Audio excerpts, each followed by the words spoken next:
Hola a todos y bienvenidos a un nuevo episodio de Se Cierra Interconsulta, una sección del canal de YouTube de Tutorías Medicina Interna que está respaldada por el capítulo de internistas jóvenes de la Asociación Colombiana de Medicina Interna y por el capítulo Colombia del ACP.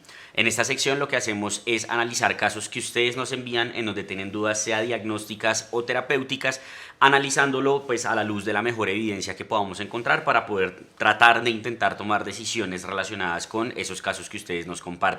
Si creen que tienen un caso que puede cumplir las características y que sería bueno para esta sección, lo único que tienen que hacer es enviarlo a través del forms que está en la descripción. Entonces, José, ¿qué caso nos enviaron para esta ocasión? Perfecto, Andrés. Hola a todos. En esta ocasión nos envía desde Cali el doctor Julián el siguiente caso. Es una paciente femenina de 62 años con antecedente de esclerosis sistémica e hipertensión pulmonar que es hospitalizada por un cuadro de hemorragia de vías digestivas altas de etiología variceal confirmada con una endoscopia en la cual se le dio manejo y en el contexto de que no se tenía conocimiento de una afección hipertensiva portal previa, le realizan paraclínicos con un hemograma que muestra una anemia normocítica y un perfil hepático sin alteraciones ni trombocitopenia en el hemograma. Y tenía una ecografía de abdomen que inicialmente describe cambios por hepatopatía crónica, pero posteriormente realizan una tomografía que muestra hepatoesplenomegalia a expensas del lóbulo izquierdo sin reportar propiamente un hígado con cambios de cirrosis, un engrosamiento inespecífico del colon y con una documentación incidental de trombosis de la vena porta. En este caso, el doctor Julián nos pregunta qué manejo le podemos dar a la trombosis portal. Creo que es un tema bien importante, pero antes de responder cómo podemos manejar esas trombosis portal, creo que tendríamos que dilucidar varias cosas. Lo primero es saber si tiene o no tiene hipertensión portal, porque ahí mismo nos plantean en el caso que no había un diagnóstico conocido, con lo que nos plantea el doctor ya podemos o no definir que tiene hipertensión portal. Lo segundo es aclarar si hay o no hay cirrosis, porque tenemos una ecografía que dice que sí, luego una tomografía que no tiene cambios de hepatopatía crónica, pero tiene una hipertrofia del lóbulo izquierdo. Entonces eso sería importante definirlo. Y ya teniendo esas dos cosas claras, uno ya podría entrar a definir conforme a las características de la trombosis que tampoco nos aportan, pero que pues luego discutiremos, cuáles serían como las mejores estrategias terapéuticas que se le podrían llegar a ofrecer al paciente. Perfecto, Andrés. Entonces, con el abordaje que usted plantea, pienso que lo primero va a ser definir qué es hipertensión portal. Sí, completamente de acuerdo. Esto está pues principalmente basado en lo que es el consenso del Babeno 7, en donde aclaran que hipertensión portal se define como un gradiente venoso hepático superior a 5 milímetros de mercurio, pero la hipertensión portal clínicamente significativa, es decir, aquella que ya puede llegar a generar repercusiones como podrían ser ascitis, varices esofágicas, entre otras, usualmente está por encima de los 10 milímetros de mercurio. Por lo tanto, si uno quisiera diagnosticar hipertensión portal, en teoría debería hacer una medición indirecta de este gradiente venoso hepático a través de una hemodinamia hepática. Sin embargo, pues creo que hemos visto que en los pacientes, particularmente los cirróticos, no se hacen todos esto para saber que tienen hipertensión portal, porque si tenemos un paciente que tiene un claro factor de riesgo, como podría ser un hígado cirrótico y tiene manifestaciones evidentes, hace una descompensación acítica hematosa, hace un sangrado variceal como el que nos están planteando acá, ya estaría claro que el paciente tiene una hipertensión portal clínicamente significativa. El problema es cuando no está ese factor de riesgo documentado, que en este caso tenemos esa duda de si la paciente que nos plantean es o no es cirrótica. Creo que sería importante como tratar de aclarar eso. El consenso del Babeno 7 nos ofrece otras alternativas con las cuales uno podría tratar de estimar que el paciente tiene una hipertensión portal clínicamente significativa, y aquí lo que usamos o lo que nos propone el consenso es utilizar el FibroScan o la elastosonografía hepática con el valor de las plaquetas, para con esto tratar de determinar sin una hemodinamia hepática que el paciente tiene la hipertensión portal clínicamente significativa. En este orden de ideas, con un FibroScan que sea mayor a 25 kilopascales, el consenso nos dice que ya podríamos asumir la hipertensión portal, pero por debajo de 25 kilopascales vamos a tener dos rangos, de 20 a 25 y de 15 a 20. De 20 a 25 si el paciente tiene trombocitopenia, menos de 150.000 plaquetas, o de 15 a 20 si tiene menos de 110.000 plaquetas. Si bien no podemos ya asumir la hipertensión portal, sí va a haber un riesgo significativamente elevado. Nos hablan de un riesgo mayor del 60% de que el paciente tenga hipertensión portal clínicamente significativa. Esto quiere decir entonces, si lo aterrizamos al caso que nos propone el doctor Julián, que si la paciente efectivamente tiene un diagnóstico de cirrosis, la hipertensión portal ya estaría confirmada con lo que nos han dado hasta el momento. Mientras que si no, pues tendríamos que entrar a evaluar probablemente mediante estas estrategias que hemos mencionado con el FibroScan, porque trombocitopenia no tenía, o mediante otras pues pruebas que se podrían hacer si tiene o no la hipertensión portal. Pero creo que eso es más en la teoría. En la práctica clínica, pues no sé si está de acuerdo, creo que con los datos que tenemos de varices esofágicas, una trombosis portal, esplenomegalia y demás, es evidente que la paciente tiene hipertensión portal, así no lo podamos aseverar con criterios diagnósticos como tal. Creo que eso podríamos responder respecto al primer punto de si tiene o no hipertensión portal. Lo siguiente es, ¿cómo podríamos saber si aquí estamos o no frente a un caso de cirrosis? De acuerdo, Andrés, estoy completamente de acuerdo con que, aunque el gol estándar todavía no lo tenemos, en un escenario clínico están los suficientes datos para que sea lo suficientemente relevante confirmar que la paciente sí lo tiene, y ya tiene las consecuencias. Y recordemos que la hipertensión portal es un fenómeno más que un diagnóstico, una entidad, es un fenómeno fisiopatológico que conlleva muchas complicaciones, como por ejemplo las varices esofágicas y el sangrado, la citis, la encefalopatía. Y creo que podemos tener las suficientes herramientas para decir que la paciente lo tiene. Y la siguiente pregunta es ver cuál es la etiología de esa hipertensión portal. Como usted lo mencionó, la principal causa va a ser la cirrosis, y entonces mientras hacemos el diagnóstico o la confirmación de la hipertensión portal, de forma paralela vamos haciendo el diagnóstico o la confirmación de la cirrosis, que con el paso del tiempo han venido apareciendo nuevas herramientas que han modificado el algoritmo diagnóstico, y digamos que es uno de esos escenarios donde es muy relevante todavía la semiología y la clínica básica, donde tenemos que saber examinar a nuestro paciente e interrogarlo para buscar síntomas, signos y factores de riesgo que me llenen de más motivos y me aumenten la probabilidad pretesta al momento de ayudarme con otras pruebas diagnósticas como los laboratorios que usted mencionó o imágenes adicionales. Esta paciente tiene unos hallazgos que son un poco ambivalentes, que no es lo más frecuente. Casi siempre cuando el paciente ya tiene complicaciones derivadas de su cirrosis, vemos que ya hay unos cambios más visibles en las imágenes, bien sea la ecografía, la TAC, como este caso, o incluso la resonancia pudiera tener un mejor rendimiento. Pero como existe dudas y como es muy relevante saber cuál es la causa de esta hipertensión portal para saber cómo manejarla, es importante confirmar o no la cirrosis, y para esto pudiera ser de utilidad el FibroScan que usted nos mencionaba. Con un punto de corte de más de 15 kilopascales, pues ya podríamos afirmar que esa paciente tiene cirrosis, pero es una herramienta que no está disponible en varias partes. Y pues recordar que el gol estándar, que lo que usábamos probablemente con mayor frecuencia antes, es la biopsia hepática.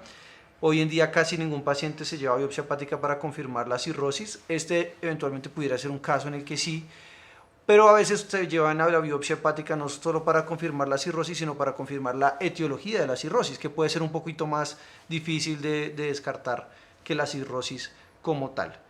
Entonces, pienso que con las herramientas que tenemos sigue estando la sospecha diagnóstica de cirrosis, pero pudiera ser útil hacer una imagen más avanzada o incluso una biopsia hepática para confirmarlo.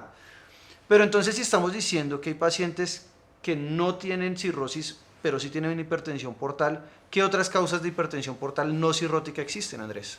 Creo que ese es un punto muy importante porque, como usted decía, casi siempre se asumen como paralelas la hipertensión portal y la cirrosis porque es la causa más importante, pero pueden haber casos como tal vez podría ser este donde no sea la cirrosis la etiología.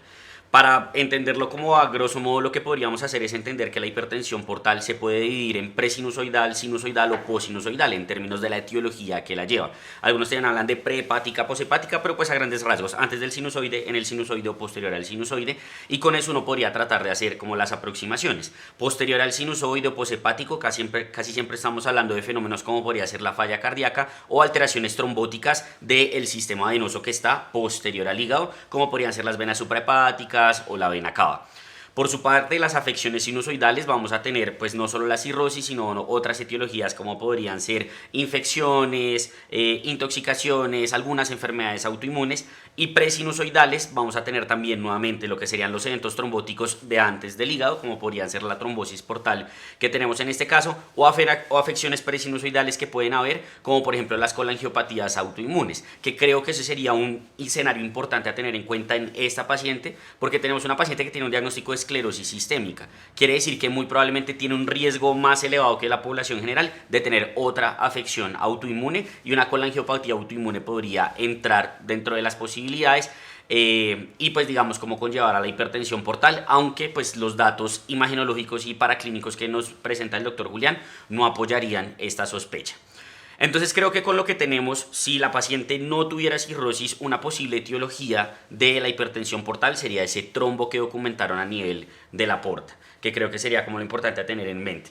Y tendríamos que evaluar por qué esa paciente tiene esa trombosis portal. Porque digamos que cuando uno tiene una trombosis portal en un hígado cirrótico, pues ya se asume que muy probablemente por la cirrosis se desarrolló la trombosis portal. Pero cuando este no es el escenario, como todavía no sabemos acá, toca buscar otras etiologías. Y dentro de esas etiologías definitivamente las trombofilias son las que deberíamos de considerar. Dentro de las trombofilias las más importantes a recordar siempre van a ser la hemoglobinuria paroxística nocturna, los síndromes mieloproliferativos, el síndrome antifosfolípido y por supuesto lo que serían las neoplasias. Y es importante porque en la tomografía nos describían que había un engrosamiento inespecífico ahí en el colon, que creo que valdría la pena, si descartamos la parte de la cirrosis, ahondar en el estudio del mismo para saber si la paciente puede o no tener una etiología neoplásica que le esté explicando su cuadro de la trombosis, que podría ser la etiología de la hipertensión portal. Habiendo entonces aclarado lo que tendríamos que considerar respecto a esos dos puntos de hipertensión portal y cirrosis, ¿qué le podríamos responder entonces al doctor Julián respecto a cómo se manejaría la trombosis portal? Perfecto, entonces, teniendo en cuenta que es una trombosis de sitio inusual, pues la evidencia experimental es diferente a la que hay en otro tipo de tromboembolismo venoso como la TBP o el tromboembolismo pulmonar. Entonces, de entrada sabemos que vamos a tener una certeza de evidencia más baja para lo que sea que recomendemos, y eso nos obliga a tener un manejo más individualizado con el paciente y, como suele ser en los escenarios de anticoagulación, pero en este escenario aún más, tomar las decisiones con el paciente y discutir, presentarle los beneficios y riesgos de las terapias y entender sus valores y preferencias. Los principales factores que van a influir es, primero, la etiología de la trombosis; segundo, la temporalidad de la trombosis; y tercero, la sintomatología o manifestaciones que tiene, principalmente derivadas de la hipertensión portal. Entonces, en cuanto a la etiología, ya lo mencionó, súper importante igual uno siempre tener a la mano una lista de cosas, porque son muchas las que lo pueden producir, y siempre hacer pues profundizar en el abordaje diagnóstico guiado por la clínica del paciente. Por ejemplo, ese engrosamiento del colon pudiera ser también algo infeccioso y que esto sea más bien una complicación trombótica por una pileflebitis, pero pues el cuadro clínico, por lo menos lo que nos dice el doctor, no lo sugiere, ¿cierto? Probablemente tendríamos antes una gastroenteritis, una apendicitis, un cuadro infeccioso intraabdominal, pero está dentro de las otras causas que pudiéramos considerar. En cuanto a la temporalidad, la solemos dividir en cuando es menos de 6 meses y más de 6 meses, pero es muy difícil poder documentar cuándo ocurrió el evento, a menos de que tuviéramos alguna imagen reciente o hubiera un desencadenante o un factor precipitante muy claro. Pero cuando la clínica no es suficiente, las imágenes pueden ayudar con algunas características, sobre todo si ya hay circulación colateral, si hay degeneración cavernomatosa, sugiere que esa trombosis lleva mucho más tiempo. Y en cuanto a las manifestaciones, nuestra paciente pues ya tiene varias, o por lo menos el sangrado variceal, pero pudiera haber también ascitis o distensión abdominal, dolor o encefalopatía hepática. Y también es muy importante ver qué porcentaje de la luz está afectada por la trombosis, si es mayor o menor al 50%. Todo esto tratando de ver más o menos qué tanto daño ya hubo y qué tanto se puede recuperar o prevenir que se pierda. Así que el tratamiento va a estar guiado principalmente a evitar que progrese el trombo, que se desarrolle hipertensión portal y que se desarrolle isquemia mesentérica venosa como complicación de eso. Así que mientras más temprano esté, más beneficio probablemente va a haber de iniciar una terapia que prevenga la progresión del trombo. Obviamente la terapia dependerá de la etiología. Con esto en mente, en una trombosis portal no cirrótica, el Baveno recomienda anticoagular a esos pacientes, sobre todo si es aguda, si todavía no hay cambios cavernomatosos, anticoagularlos por al menos 6 meses para prevenir esas complicaciones. Pero si el paciente tiene cirrosis y la cirrosis es la causa de la trombosis portal, hay que ver si ocluye más o menos del 50% de la luz, si están sintomáticos o no, y sobre todo acá es muy importante ver si son candidatos a trasplante, porque obviamente los pacientes con cirrosis por la hipertensión portal tienen riesgo de sangrar, por la disfunción hepática tienen riesgo de sangrar, por la trombocitopenia tienen riesgo de sangrar, y en ellos el riesgo-beneficio de la anticoagulación está un poco más complejo de balancear. Pero si ese paciente está planeando llevarse a un trasplante hepático en los siguientes meses, la trombosis portal que progresa puede dificultar las anastomosis vasculares y ser una contraindicación para el trasplante. Entonces se hace lo posible por tener estos pacientes anticoagulados hasta el trasplante para evitar que se contraindique el procedimiento. Así que en general para ambos escenarios se debería considerar la anticoagulación por al menos 6 meses una vez se haya controlado cualquier tipo de sangrado o coagulopatía que esté presente. Recordemos que por más trombosis que haya va a primar el sangrado. En este paciente se hizo primero el control endoscópico y la extensión de la anticoagulación por más de 6 meses va a depender mucho de la etiología. Entonces acá pues lo ideal es tener clara la etiología y en los casos en los que no lo sepamos pues hay que ver más bien factores de riesgo asociados que puedan ayudarnos a tomar la decisión. Finalmente existe pues la opción de considerar terapias trombolíticas endovasculares, pero obviamente eso se reserva para casos que son más severos, sobre todo cuando hay una isquemia mesentérica asociada, pues lo cual no sería el caso del paciente. Entonces, teniendo en mente que en general se debe anticoagular por 6 meses, la siguiente pregunta es, ¿con qué anticoagulo a mi paciente, Andrés? Esta pregunta es muy importante porque, como usted estaba mencionando previamente, estamos en un terreno en donde la evidencia no es la más certera y tomar las decisiones es difícil porque estamos en un terreno bastante gris. Anteriormente todas las trombosis de sitio inusual, incluyendo las trombosis esplácnicas como lo son la trombosis portal, se anticoagulaban con heparina de bajo peso molecular y con warfarina. La duda que siempre surge ahora en este tipo de trombosis es si los pacientes se pueden anticoagular con anticoagulantes directos orales. Si uno busca la evidencia que respalde el uso de los DOACs en las trombosis portales, realmente no es mucho lo que va a encontrar. Las revisiones que uno encuentra del tema, sobre todo las anteriores a 2023, recomiendan el uso de los DOACs basados en un ensayo clínico aleatorizado que cuando uno entra a verlo lo rechazaron o lo eliminaron de la revista por problemas metodológicos. Hay otro estudio que se cita mucho del New England que tiene que ver con el uso del rivaroxaban, pero el problema de este es que utilizaron una dosis inadecuada, pues no inadecuada, pero menor a la que se suele utilizar de 15 miligramos y además excluyeron a los pacientes que son a los que nos vamos a enfrentar en la práctica diaria. Excluyeron a los pacientes cirróticos, a los pacientes con trombofilias, con neoplasias mieloproliferativas, entre otras. Entonces fue una población muy seleccionada en la cual pues digamos que no podríamos generalizar o basados por lo menos en ese estudio el uso de los DOACs en estas personas. Tenemos entonces varios metaanálisis que uno puede encontrar, varios recientes publicados en el 2023 y en el 2024. De estos, el que personalmente creo que es el mejor es el desarrollado por Allen Lee y colaboradores, que es el único de los que encontré que diferencia los ensayos que han evaluado trombosis portal cirrótica y trombosis portal no cirrótica para ver si los DOACs pueden o no ser una opción. Obviamente todo está basado principalmente en estudios observacionales, pero lo que ellos documentan es que en trombosis portal no cirrótica hay un beneficio del uso de los DOACs en términos de efectividad medida mediante lo que sería la recanalización y en términos de seguridad entendido pues lo que sería el riesgo del sangrado. Mientras que en pacientes cirróticos este beneficio no se ve ni en seguridad ni en términos de efectividad. Basado en eso, pues digamos que gran parte de lo que uno puede leer hoy en día muestra que si uno podría llegar a considerar los DOACs, lo haría en el escenario de la trombosis portal no cirrótica. Mientras que en la trombosis portal cirrótica, de momento con la evidencia que hay, creo que no es suficiente para uno poder utilizar de manera tranquila o segura los anticoagulantes directos orales. Habiendo dicho todo esto entonces y aterrizándolo al caso que nos plantea el doctor Julián, creo que como usted dijo lo primero que hay que hacer es asegurar la hemostasia de ese sangrado variceal que hubo. Posterior a haber asegurado la hemostasia, iniciar la anticoagulación por un tiempo mínimo de 3 a 6 meses, haciendo seguimiento imagenológico para ver la recanalización y posteriormente definir si se va a extender o no la anticoagulación. El problema es con qué anticoagularlo, porque como dijimos tenemos la duda de si la paciente tiene o no cirrosis. En el escenario de que fuera un hígado cirrótico, probablemente la anticoagulación no sería con anticoagulantes directos orales, sino con heparina bajo peso molecular o warfarina. Y en el escenario de que fuera una trombosis portal no cirrótica, se podría considerar el uso de los DOACs. Bien, Andrés, ¿cuáles serían entonces los mensajes para llevar al hospital? En primer lugar, el diagnóstico de hipertensión portal se puede hacer en la gran mayoría de los escenarios asociando un factor de riesgo como lo es la cirrosis con manifestaciones secundarias a la hipertensión portal como podría ser hemorragia variceal o ascitis. En los escenarios en los cuales no se tenga ese factor de riesgo claro, cada vez más se está ahondando en estrategias no invasivas como podría ser el uso del FibroScan en combinación con el grado de trombocitopenia que tenga el paciente. Recordando que el gold estándar es la medición indirecta del gradiente venoso hepático. En segundo lugar, el diagnóstico de la cirrosis requiere de la combinación de habilidades clínicas que utilicen los factores de riesgo del paciente, síntomas, signos, alteraciones en los paraclínicos y en las imágenes.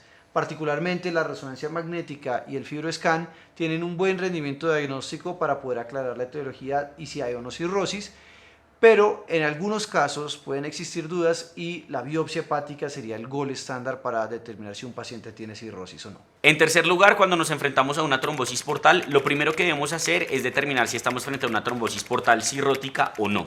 De no ser así, debemos buscar el factor desencadenante, en donde vamos a buscar principalmente las trombofilias. Y ya para determinar el manejo, además de la etiología, vamos a considerar si hay sintomatología relacionada y el grado de extensión de la trombosis, evaluando el grado de oclusión de la luz del vaso y si hay extensión al resto del sistema venoso explácnico. Finalmente, después de haber completado 3 a 6 meses de anticoagulación en una trombosis portal aguda, debemos evaluar la continuidad de la terapia dependiendo de la etiología y de la recanalización y específicamente en el caso de cirrosis si se está considerando o no un trasplante hepático. La elección del anticoagulante dependerá de si es una trombosis portal cirrótica o no. En pacientes con cirrosis, probablemente heparinas de bajo peso molecular o warfarina serán la terapia de elección, mientras que en trombosis portal no cirrótica, dependiendo de la etiología subyacente, pudiéramos utilizar anticoagulantes orales directos como el rivaroxaban. Esto sería todo en cuanto a este capítulo de Se Cierra Interconsulta. Si quieren repasar un poco más, lo pueden hacer en el capítulo 12.2 del tomo de Medicina Interna de la ACMI. Y con esto creo que se cierra Interconsulta.